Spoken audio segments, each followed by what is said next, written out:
Remix by DJ Suraj Raj. जय छठ मैया, जय छठ मैया, जय छठ मैया,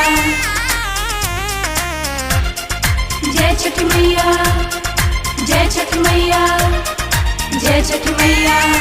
म्यूजिक बाय शंकर सिंह।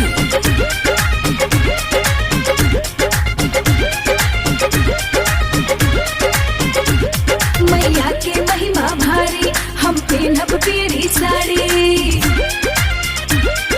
जय जय छठी माँ, मैया के महिमा भारी, हम पहनब पीरी साड़ी।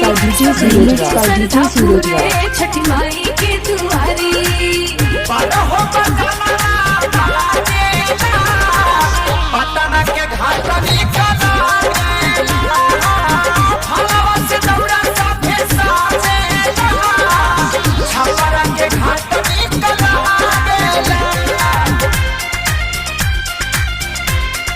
जय छठी माँ,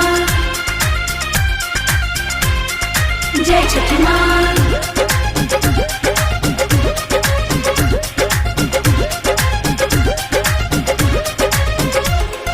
ठेकुआ पूड़ी छना दावे।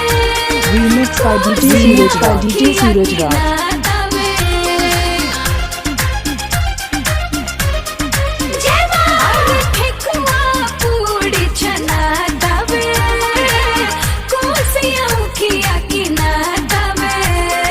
जगमग दियरी चारी सुहावन बारेगा, स्वर्ग से सुंदर लागे छठी मैया जी के घाट। घाटी सब ही जाके तन मन से पूजा करे, पहला और अगिया दे के सभे आई अपना घरे।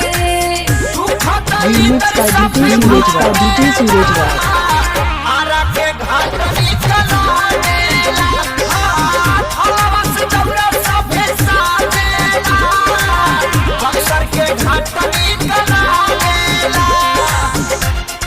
जय छठ मैया, जय छठ मैया, जय छठ मैया।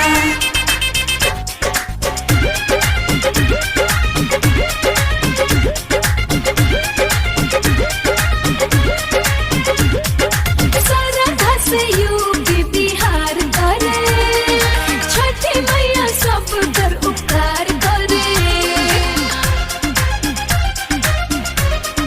जय माँ, सरधा से Remix by DJ Suraj Raj. छठी मैया सब कर उपकार करे।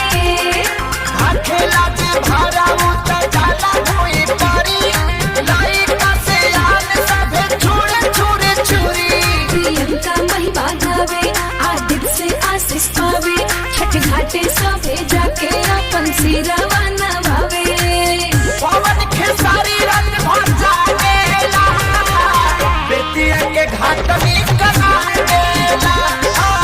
फलवा से दौड़ा सभे साजेला, भालारी के घाट निकला मेला।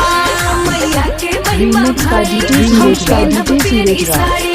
सबही के श्रद्धा पूरे, छठी माई के दुआरी। बारहो बजाना बाजेला, पटना के घाट निकला मेला। हवा से दौड़ा सभे साजेला, छपरा के घाट Remix by DJ Suraj Raj.